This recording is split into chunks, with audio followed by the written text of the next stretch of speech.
Fruitful classes में आपका स्वागत है। तो आज हम क्या पढ़ने वाले हैं? आज हम पढ़ेंगे क्लास 8 हिस्ट्री का चैप्टर 4 जो है tribals, dikus and the vision of a golden as.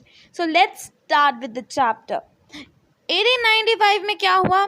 एक आदमी जिसका नाम था बिरसा, उसे देखा गया कि वो फॉरेस्ट जो थे और विलेजेस थे छोटा नागपुर के जो झारखंड में है वहाँ पे घूम रहा था। लोग क्या कहते थे कि भैया इसके पास मिरेक्युलस पावर्स हैं, मैजिकल पावर्स हैं, इसके पास हर बीमारी का इलाज है और ये जो अनाज होता है उसको मल्टीप्लाई कर सकता है, उसको बढ़ा सकता है। बिरसा ने खुद को ये क्या डिक्लेयर कर दिया, बिरसा ने खुद को, कि वो गॉड ने उसको अपॉइंट किया है कि वो अपने जो उसके लोग हैं उनको बचा पाए। किस चीज़ से? जो उनको ट्रबल हो रहा है उससे।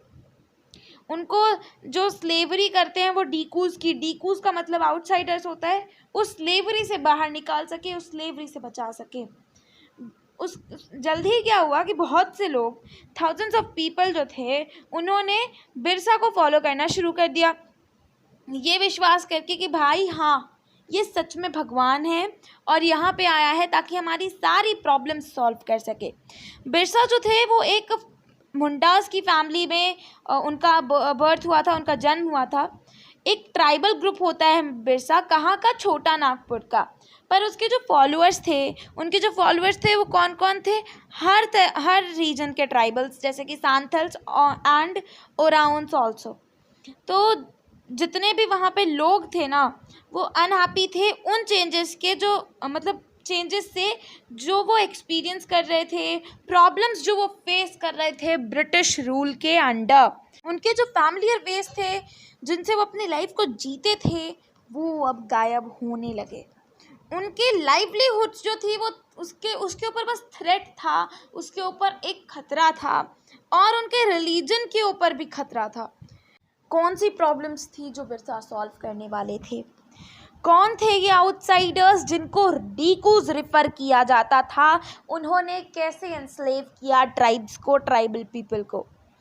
कैसे ट्राइबल पीपल की लाइफ चेंज हुई ब्रिटिश रूल के अंडर? कैसे वो रहते थे, उनके जीने का तरीका चेंज हुआ इस ब्रिटिश रूल में? यही कुछ क्वेश्चंस हैं जो हम इस चैप्टर में करने वाले हैं डिस्कस।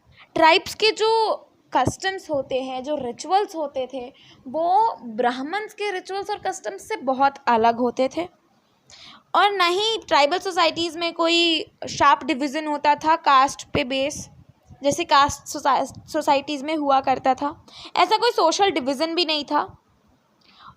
और अगर मान लो कि कोई पर्सन ए है और कोई पर्सन बी है, दोनों एक ही ट्राइबल ग्रुप को बिलोंग करते हैं, तो दोनों बहुत ही अच्छा बॉन्ड शेयर करते थे। तो ये चीज़ थी कि कोई डिवीज़न तो नहीं था। पर हाँ, इसका मतलब ये नहीं है कि कोई भी सोशल और इकोनॉमिक डिफरेंसेस नहीं थे ट्राइब्स के बीच में। एक ट्राइबल पीपल और दूसरे, मतलब एक ट्राइबल ग्रुप और दूसरे ट्राइबल ग्रुप में, या फिर कोई एक पर्सन है जो बहुत पावरफुल है और दूसरा जो उतना पावरफुल नहीं है, तो थोड़ा तो डिवीज़न होता था, लेकिन जितना कास्ट के बेसिस पे बिल्कुल नहीं होता था डिवीज़न। न्यू टॉपिक शुरू करते हैं जो है how did tribal groups live. अब 19th सेंचुरी में क्या होने लगा कि जो ट्राइबल ग्रुप्स थी वो अब बहुत सी एक्टिविटीज़ में इन्वॉल्व होना शुरू हो गई। तो सम वर झूम कल्टीवेटर्स, उनमें से कुछ जो थी वो झूम कल्टीवेशन को फॉलो करती थी। अब झूम कल्टीवेशन को हम लोग शिफ्टिंग कल्टीवेशन भी बोलते हैं। झूम कल्टीवेशन क्या है, उसका प्रोसेस क्या है? Question raises, I know. So चलो उसको आंसर करते हैं जब क्वेश्चन आया है। तो झूम कल्टीवेशन में क्या होता था? छोटे छोटे लैंड्स पे पहले तो ये फॉलो की जाती थी। अब उसमें क्या होता था, पहले ये लोग जो कल्टीवेटर्स होते थे वो काट देते थे ऊपरी भाग जो होता है पेड़ का, जो ट्री टॉप्स होते हैं, ताकि ज़्यादा से ज़्यादा सनलाइट जो होती है वो ज़मीन तक आ सके। अब ज़मीन तक लाइट आ गई, जो सूर्य की रोशनी है वो पहुंच तो गई, लेकिन अब कल्टीवेशन भी तो करना है और पहले से जो वेजिटेशन है उसको हटाए बिना तो कल्टीवेशन उसके ऊपर से कर नहीं सकते। तो इसलिए ताकि लैंड को क्लियर कर सके वो उस वेजिटेशन को जला देते थे। फिर जो राख आती थी, क्योंकि अब जलाया है तो राख तो आएगी, ऑब्वियस सी बात है, तो जो राख मिलती थी, जो ऐश मिलती थी, उसको क्या करते थे? छिड़क देते थे पूरी ज़मीन पर, अच्छे से स्प्रेड कर देते थे। क्यों करते थे? मज़ा आता था? नहीं। उसमें उस राख में पोटैश होता था जो बहुत ही अच्छा फर्टिलाइज़र होता है। किस चीज़ का? सॉइल का। वो सॉइल को फर्टिलाइज़ कर देता है, उपजाऊ बना देता है। तो इसलिए उस फर्टिलाइज़र नहीं, राख को डाल देते थे जो इंक्लूड करता था फर्टिलाइज़र। उसके बाद क्या, अब एक बार कल्टीवेशन हो गया, हार्वेस्ट हो गया, उनको क्रॉप्स मिल गई, उनको जो कल्टीवेट किया है वो मिल गया, फाइनल प्रोडक्ट मिल गया, तो अब वो उस ज़मीन पर नहीं करते थे खेती। वो क्या करते थे, अब उस ज़मीन से दूसरी ज़मीन पर मूव कर जाते थे। इसका भी एक कारण था, क्योंकि जब हम लोग क्रॉप रोटेशन के बारे में हमने साइंस में पढ़ा था फर्स्ट चैप्टर कि क्रॉप रोटेशन होती रहती है तो ज़्यादा ठीक रहता है, ताकि सॉइल को भी जो है अपना न्यूट्रिएंट्स वापस लेने का मौका मिले। तो वो तो क्रॉप रोटेशन इसलिए क्योंकि अब ज़मीनों की कमी हो गई, तो फॉरेस्ट में तो बहुत सी लैंड्स होती है ना, तो उन्होंने सोचा कि अब ज़्यादा दिन तक उस ज़मीन को आप छोड़ दोगे, कुछ सालों तक, तो वो अपना न्यूट्रिएंट जो है, जो न्यूट्रिशन उसमें होता है, वो फिर से उस न्यूट्रिशन को कैच कर लेती है, तो उसके बाद वो फिर से फर्टिलाइज हो जाती है। तो वही बात है, तो वो कुछ सालों तक उसको क्या करते थे, ऐसे ही छोड़ देते थे और दूसरी ज़मीन पर फिर करते थे कल्टीवेशन, उसके बाद दूसरी पर, तो ऐसे ही साइकिल चलता रहता था। अब यहाँ पे एक वर्ड दिया हुआ है फैलो, तो फैलो का मतलब क्या होता है वो देख लेते हैं। फैलो का मतलब होता है एक ऐसा फील्ड जिसको हमने कल्टीवेट नहीं किया है कुछ दिनों तक, कुछ दिनों नहीं, कुछ सालों या फिर कुछ टाइम तक नहीं किया, ताकि वो अपनी फर्टिलिटी जो है वो फिर से अटेन कर सके। ये जो शिफ्टिंग कल्टीवेटर्स हैं वो ज़्यादातर कहाँ पे पाए जाते थे, हिली एरियाज़ या फिर जो फॉरेस्टेड एरियाज़ होते थे, जैसे कि नॉर्थ ईस्ट इंडिया जो है वहाँ पे, या फिर सेंट्रल इंडिया में। अब ये जो ट्राइबल पीपल होते थे ना, तो इनकी लाइफ डिपेंड किस चीज़ पे होती थी, इनके फ्री मूवमेंट में। कहाँ पे? इनका फ्री मूवमेंट जो फॉरेस्ट में होता था उस पे। अगर फ्री मूवमेंट है तो ये लोग क्या करेंगे, एक ज़मीन से दूसरी ज़मीन पर कल्टीवेट कर पाएंगे। तो वही चीज़ कहना चाह रहे हैं कि यही एक वे था शिफ्टिंग कल्टीवेशन का। सम वर हंटर गैदरर्स, तो बहुत से रीजन्स में क्या होता था, जो ट्राइबल ग्रुप्स होते थे वो अपना जो जीवन है वो कैसे व्यतीत करते थे, एनिमल्स को हंट करके और फॉरेस्ट प्रोड्यूस को गैदर करके। वो फॉरेस्ट को एक ज़रूरत की चीज़ की तरह देखते थे, एक एसेंशियल की तरह देखते थे। तो उनमें से एक कौन सा ग्रुप है, खॉन्ड्स एक ट्राइबल ग्रुप है, कहाँ का? उड़ीसा का, जो फॉरेस्ट्स में रहते हैं उड़ीसा के। वो रेगुलरली क्या करते थे, हंट करते थे। अब हंट करते थे तो 4 लोग 5 लोग तो होंगे ना एक ग्रुप में, उससे ज़्यादा होते थे बल्कि, तो आपस में बराबर बांट लेते थे जो उन्होंने हंट कर रखा था। फिर वो फ्रूट्स खाते थे तोड़ के, गैदर करके, और फिर वो रूट्स भी खाते थे। कुछ रूट्स जो होती थी वो एडिबल होती थी, तो उनको ये नॉलेज होती थी कौन सी चीज़ एडिबल है, कौन सी नहीं है। वो ऑयल एक्सट्रैक्ट करने के लिए भी सीड्स का इस्तेमाल करते थे। कौन से सीड्स? साल और महुआ के सीड्स जो होते थे। साल एक ट्री होता है और महुआ क्या होता है, एक फ्लावर होता है जिसको खाया जाता है, या फिर जिससे क्या बनाया जाता है, अल्कोहल बनाया जाता है, ठीक है। वो बहुत से फॉरेस्ट श्रब्स और हर्ब्स यूज़ करते थे मेडिसिनल पर्पसेस के लिए, और जो फॉरेस्ट प्रोड्यूस होता था उसको लोकल मार्केट्स में भी बेचते थे। जो लोकल वीवर्स और लेदर वर्कर्स होते थे, उनको जब भी कलर की ज़रूरत होती थी, क्योंकि उस टाइम पे आर्टिफिशियल कलर्स तो थे नहीं, तो नेचुरल कलर्स होते थे, और वो मिलते थे फ्लावर्स से, जैसे कुसुम और पलाश फ्लावर्स जो होते हैं। तो जब उनको इस चीज़ की ज़रूरत होती थी, कलर की, इन फ्लावर्स की, तो फिर वो किन से लेते थे? ये जो खॉन्ड्स होते थे वो सप्लाई करते थे ये सारे फ्लावर्स। एक क्वेश्चन तो ज़रूर उठा होगा मन में कि चलो हम मान लेते हैं फ्रूट्स, वेजिटेबल्स, ऑयल्स और ये सारी चीज़ें तो चलो जो फॉरेस्ट प्रोड्यूस हैं इनको फॉरेस्ट से मिल जाते हैं, but what about rice and other grains? ये सारी चीज़ें भी तो ज़रूरी हैं, तो ये कहाँ से मिलती हैं? तो बहुत से टाइम पे जब उनको ज़रूरत पड़ती थी तो ये क्या करते थे, जो लोकल मर्चेंट्स होते थे या फिर जो लोग होते थे जो ये सारी चीज़ें बेचते थे, या फिर जो फार्मर्स होते थे डायरेक्टली, उनसे क्या करते थे, चीज़ें एक्सचेंज कर लेते थे। कैसे? उनको जिस ग्रेन की ज़रूरत होती थी, जिस चीज़ की ज़रूरत होती थी, जो भी प्रोड्यूस था जो फॉरेस्ट में नहीं मिलता था, वो क्या करते थे, उनसे ले लेते थे, और बदले में जो वैल्यूएबल फॉरेस्ट प्रोड्यूस होते थे उसको रिटर्न में दे देते थे। अब एक मैं क्वेश्चन आप लोगों के लिए होमवर्क देती हूँ कि किसी लेन देन से चलने वाले, जैसे हम लोग आज पैसे दे के खरीदते हैं, पहले सामान के बदले सामान दिया जाता था, तो उस सिस्टम को क्या कहते हैं? तो ये है आपका होमवर्क, आप सर्च करके मुझे कमेंट सेक्शन में बताएंगे। अब जब इनको जो चीज़ें फॉरेस्ट में नहीं मिलती थी उसकी ज़रूरत होती थी, तो ये लोग क्या करते थे, जो कुछ ट्राइब्स हैं, जो कुछ ट्राइबल पीपल है, वो ऑड वर्क्स करते थे विलेजेस में, जैसे कि रोड बिल्ड करना हो गया, लोड्स कैरी करना हो गया, और जो दूसरे लोग थे वो किसी पीजेंट्स के फील्ड्स में लेबर करते थे, वहाँ पे लेबरिंग करते थे, ये सारे काम करते थे, ये सारे ऑड वर्क्स करके जो उनको थोड़े से पैसे मिलते थे उनसे ये सारी चीज़ें खरीद लेते थे जिनकी उनको ज़रूरत है और जो फॉरेस्ट में अवेलेबल नहीं है। और जब सप्लाईज जो फॉरेस्ट प्रोड्यूस के होते हैं वो कम हो जाते थे, क्योंकि देखो हर समय तो फॉरेस्ट फलता फूलता नहीं है ना, कभी कभार ज़्यादा जैसे कि आम का पेड़ मान लो एक है, इस साल ज़्यादा आम फल गए, अगले साल बहुत कम फले, तो आपको खरीद के खाने पड़ेंगे। वही बात है, जब बहुत कम हो जाता था फॉरेस्ट प्रोड्यूस तो इनको चीज़ें खरीदनी पड़ती थी, तो उसलिए क्या होता था उस टाइम पे इनको घूमना पड़ता था कि भाई हमें कहीं पे तो काम मिल जाए।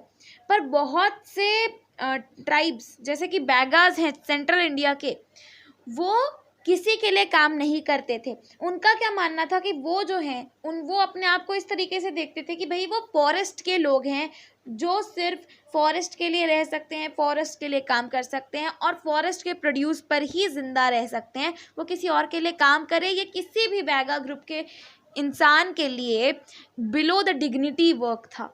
ठीक है, उनकी डिग्निटी हर्ट होती थी अगर वो किसी और के लिए काम करते थे, लेबरर बनते थे। तो ये जो मैप दिया हुआ है इस पर एक बार फोकस डालते हैं। ठीक है, तो पहले इसमें क्या बताया है वो जान लो। इसमें बताया है कि कुछ लोकेशंस है जहाँ पे कुछ ट्राइबल ग्रुप्स रहते हैं इंडिया में। ऊपर से स्टार्ट करें तो जैसे ये हिमाचल प्रदेश वाला एरिया, वहाँ पे गड्डीज, वन गुज्जर्स। फिर यहाँ पे जो ये एरिया है यहाँ पे नेपाल से बगल में उत्तराखंड का, उसमें भोटिया ग्रुप जो है ट्राइबल पीपल का, वो रहते थे। अब आ जाते हैं राजस्थान एरिया में जहाँ पे सहारिया, भिल, ये सारे लोग रहते थे। गुजरात में वन गुज्जर्स और रथवा रहते थे। यहाँ पे मध्य प्रदेश में बैगास, बंजारास, गोंड्स, ये सारे लोग। फिर ये जो झारखंड वाला एरिया आ जाता था उसमें सांथाल, मुंडा, ओराओन। फिर यहाँ वेस्ट बंगाल वाले एरियाज़ में सांथाल।